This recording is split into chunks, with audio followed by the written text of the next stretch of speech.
আসসালামু আলাইকুম ভিউয়ার্স। মাংস দিয়ে সাদা ভাত খেতে কার না ভালো লাগে বলেন? তো এক একজনের কিন্তু এক এক রকমের ভালো লাগা আছে, বিশেষ করে এই খাওয়ার ক্ষেত্রে। তো বিভিন্ন জন বিভিন্ন প্রকারের খাবার তাদের পছন্দ। তো যাই হোক, আমার পছন্দ হচ্ছে এই যে কবুতরের মাংস, ঘুঘুর মাংস আর হচ্ছে দেশি হাঁসের মাংস। তো গরুর মাংসটাও মোটামুটি টেস্ট, তবে এই গরুর মাংস থেকে এই ঘুঘুর মাংস, কবুতরের মাংস এবং এই দেশি হাঁসের মাংস আমার এতটাই পছন্দ আপনাদের আমি বলে বোঝাতে পারবো না। তো যাই হোক, এই দেশি হাঁসের মাংস বা ঘুঘুর মাংস বা কবুতরের মাংস আর এর সাথে যদি সাদা ভাত হয় মিনিকেট চাউলের, তাহলে তো কোনো কথাই নেই। তো যাই হোক, আজকে আমাদের বাসায় কবুতরের মাংস রান্না হবে।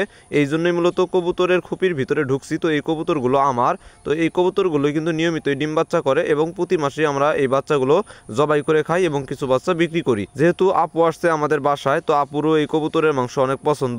আপু যখন ওই জায়গায় থাকতো তখন আমি প্রতি মাসেই প্রায় কবুতরের বাচ্চা জবাই দিয়ে দিয়ে পাঠায় দিতাম। এখন যেহেতু আর পাঠায় দেওয়া হবে না, দুর্ভাগ্যবশত অনেক কিছুই ঘটে গেছে আমাদের সাথে। তো যাই হোক, এই যে দেখতে পাচ্ছেন কবুতরের বাচ্চাগুলো, তো এখান থেকে কবুতরের বাচ্চা আমি বের করে নিতেছি।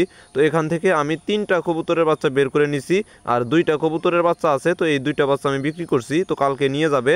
তো এই যে দেখতে পাচ্ছেন বাচ্চা 3টা, তো এই বাচ্চা 3টাই মূলত আজকে জবাই দিব এবং জবাই দেওয়ার পরে রাতে রান্না হবে। তো এখন বাজে বিকাল 4টার মতো। এখন জবাই দিয়ে আমি বাজারে চলে যাব, যেহেতু এই কবুতরের মাংস খেতে গেলে বিভিন্ন মশলার প্রয়োজন, সেই মশলা আনার জন্য। আর বাজার থেকে মাছ এবং সবজিও আনতে হবে সকালের জন্য, যেহেতু আমাদের এদিকে গ্রাম অঞ্চল, সকালে তেমনটা বাজার পাওয়া যায় না, বিকেল ছাড়া প্রতিদিন বিকেলেই বাজার বসে। তো যাই হোক, আমি চলে গেছি এই কবুতরটা জবাই দিয়ে বাজারে। তো এই সময়ের মধ্যে এই বাড়ির লোকজন এই কবুতরটাকে সুন্দরভাবে বেছে তারপরে আগুনে পুড়ছে, পোড়ার পরে সুন্দরভাবে কাটছে। তো কাটার পরে এই কবুতরটা রান্নার জন্য প্রসেস করতেছিল, তখনই আমি বাসায় মাছ নিয়ে চলে আসছিলাম। তো এই মাছ এবং সবজি কিনতে যেও আরেকটা ঝামেলার মধ্যে পড়ছে, সেটা হচ্ছে যে এই যে আমাদের জাতীয় মাছ পাঙ্গাস, এটাও নাকি এখন 200 টাকা কেজি। মাথা কাজ করে বলেন। আর এই যে দেখতে পাচ্ছেন আমি পটল কিনছি, তো এই পটল আমার কাছ থেকে নিচ্ছে 60 টাকা কেজি।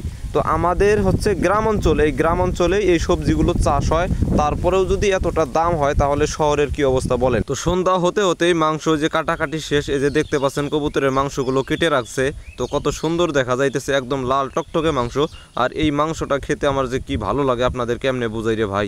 তো আপনাদের দাওয়াত রইল, আপনারা কিন্তু আমাদের বাড়িতে আজকে আসবেন এবং এই কবুতরের মাংস খেয়ে যাবেন। তো এই যে দেখতে পাচ্ছেন রাতে আমি খেতে বসছি, তো এখন বাজে রাত 9টার মতো। তো আমি কবুতরের মাংস এবং সাদা ভাত, তো মিনিকেট চাউলের ভাত, একদম চিকন চাউল। তো এই চাউলের ভাতের সাথে এই যে কবুতরের মাংস আমি খাইতেছি। তো এটা যে খাচ্ছি আর এটার যে অনুভূতি, কি টেস্ট, কি মজা। তো আপনারা যদি না খান তাহলে বুঝতে পারবেন না এই বিষয়টা। তো আপনারা খুব দ্রুত চলে আসেন, আপনাদের খাওয়াবো। তো আপনাদের জন্য আছে, সমস্যা নাই, আমার বাসায় অনেক কবুতর আছে, আপনাদের আমি জবাই দিয়ে দিয়ে খাওয়াবো। আপনাদের সকলের দাওয়াত রইল, আপনারা এসে খেয়ে যাবেন একবার হলেও। আরেকটি রিকোয়েস্ট আপনাদের কাছে, সেটা হচ্ছে যে এই পেজটা বেশি বেশি করে সাপোর্ট করবেন। তো বন্ধুরা, এই ছিল আজকের ভিডিও। যদি ভিডিওটি ভালো লাগে তাহলে অবশ্যই লাইক, কমেন্ট, শেয়ার করে দিবেন। আজ এই পর্যন্তই। আল্লাহ হাফেজ।